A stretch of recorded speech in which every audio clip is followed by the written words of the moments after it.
If you own real estate in Colorado and you've ever considered turning that real estate into a rental property, it's important you understand the risks that are associated with having a rental and being a landlord in Colorado. Well, I'm Mark Cunningham with Grace Property Management. We receive calls every day from potential landlords that are thinking of converting their property into a rental, and so we have to have a conversation with them to explain the risks associated with being a landlord in Colorado. So let me just share some of the categories of risks that you need to be aware of, whether you're a current landlord or you're considering being a landlord in Colorado. And it starts with the category of legal and regulatory risks. Now, these are dozens and really hundreds of legal regulatory risks, but that category is very, very important. So just a few that oftentimes we see owners not be thinking about are the disclosure requirements. And that's everything from the application side of things all the way through the leasing. The requirements for disclosures are significant, things you have to give to tenants, from radon to lead-based paint to fair housing disclosures. Applicants screening limitations. There are certain things you cannot consider when you're screening applications. Are you aware of that as a property manager or landlord? Because if you go afoul of that, you can have significant financial penalties. Your lease agreement has to have specific language, some of it in Spanish, some of it, the size of the font is required by law as it relates to the lease. Make sure your lease is up to date that way. There are limits on the amount of security deposits you can charge, on how and when you have to refund those deposits. There are requirements and limits on rent increase restrictions, how often you can increase the rent. There's a law that limits how often that can be done. And the thing is, these laws apply to all housing providers, not just us as a professional property management company, but you, even if you just own one rental property. And these laws are looked at through the state of Colorado, through our legislatures. We also have the Attorney General's office that enforces these things. You've got DORA here in Colorado. You've got the federal government in many cases as well. So this is a whole basket of risk that we just need to be aware of as property managers or as individuals who are landlords. Second would be the tenant risk. Now, oftentimes we think about this first, and it certainly is a very legitimate risk, meaning you put a tenant in your property. What are the risks of the tenants either doing something wrong? But it starts with maintenance.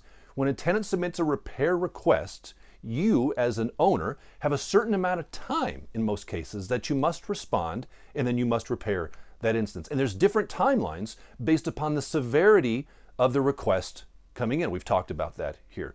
You are required by law to offer a lease renewal, except under a handful of circumstances or situations in which you don't need to do that. Property damage is very, very specific.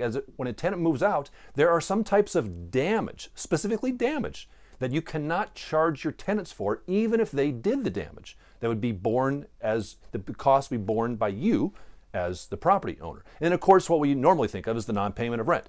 That's a very common question we get. Well, Mark, what happens if you guys manage my property, you put a tenant in there and they don't pay rent? Well, that happens from time to time. It's not common, but it does happen. So whether you're managing your own property or we're managing your property, we need to have a process in place for that. And that can be very cumbersome and time consuming. You have to have notices that are served, multiple notices. The timeline of those notices have to be specific. The verbiage and disclosures apart from that have to be specific. And then it can get very nuanced, because the tenant then can claim a defense. They can write a written defense on, here, judge, here's why I'm not paying my rent. Just to give you an example of how you want to be prepared for anything that could come up. We went through one of these a few years ago. A tenant didn't pay rent, and so we served them a demand notice. They didn't pay, but they filed an answer. And typically the answer would say something like, well, I didn't pay my rent because they didn't fix my toilet. They didn't fix my furnace. Like, they're giving their rationale. Well, this individual had a very unique, in our 50 years in business, we've never seen this defense. This individual, and this is a screenshot here of what they said, I am of Moorish ancestry, and as a Moroccan, I don't have to pay rent in the United States of America because your laws don't apply to me.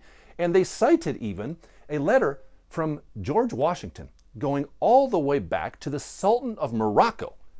Yeah, this was their defense. Now, you may kind of laugh at that, but the reality of it is, this was a 3-day trial. We did, standing in front of a judge with our attorney, listening to mostly the tenant argue the cases of why they, as a citizen of Morocco shouldn't have to pay rent, and why George Washington's letter should supersede any lease agreement we have. Now, at the end of the 3-day trial, we were granted judgment to the property. The tenant still didn't move. The tenant hung the Moroccan flag on the door.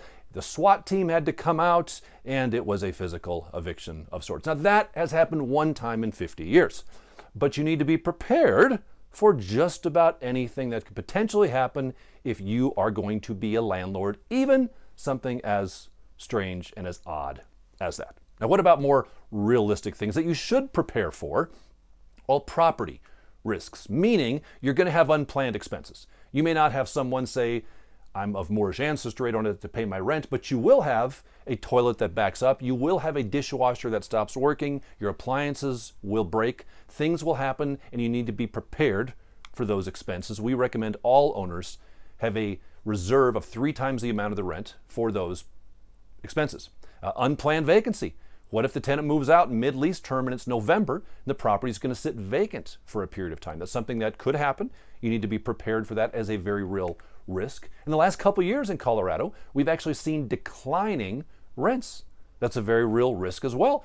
The rent you were getting 3 years ago, you may be getting the same or probably less rent today. Even though your property taxes and your insurance bill and your maintenance costs have gone up, rents have gone down.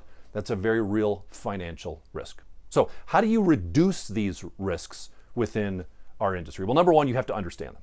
And we try to put a lot of that on our website. We have a page on our website devoted strictly to all the laws that are passed in Colorado. We'll link to that here. You can go in and see that, but you've got to understand those, number one. Now, secondly, and just as importantly, you need to understand the likelihood of those risks. It's not likely you're going to have a non-payment of rent who went through a 3-day trial like we did for that specific instance. But it is likely you will have a toilet that stops working. So we have to understand the likelihood of these things. Now, one thing we've created for our current clients as well as a prospective client that way is we have what we call our risk disclosure and self-accreditation. We will link to that in the information here on this video. You can go in, and what this is, it's a full document where we list out a lot of the actual real risks that you will take on as a landlord, whether you work with us or somebody else.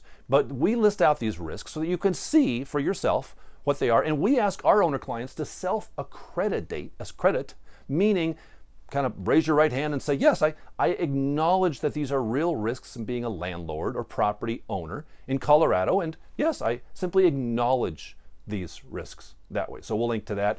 And then the third thing you want to do is ensure that you work to reduce those risks, and you do that in a number of ways. You could use a professional property management company like us. We certainly work very, very hard to reduce or to mitigate the risks that our owner clients have by owning property. We work with them through those things. And if you're self-managing, you also want to make sure that you're reducing or mitigating those risks. One example for clients of ours, if you're an owner client of ours, we provide to you eviction protection. Meaning if we place the tenant in your property and that tenant doesn't pay rent and we have to evict the tenant and go through that legal process, we, Grace Management, will pay legal fees up to a maximum of, I think, $1,000 on your behalf because we're so sure of our screening process and we do such a good job of mitigating the risk that we're willing to bear some of that expense should we have to pay for that on your behalf. And you can get more information on our website about that. But if you're a landlord, if you're a housing provider, you need to understand that there are very real risks. We don't want to scare people away. It's a very good business to be in. It can still provide very good long-term rewards and financial investments for owner clients. But on the other side of that coin is the risk. And that's one of our jobs, to mitigate and reduce that risks for tenants as well as property owners in Colorado. If you're an owner client of ours at Grace Management, know that we work hard to keep those risks minimized for you, our property owners. If you're not a current client of ours, please consider us a resource. Jump on our website at rentgrace.com. We're happy to help if we're able.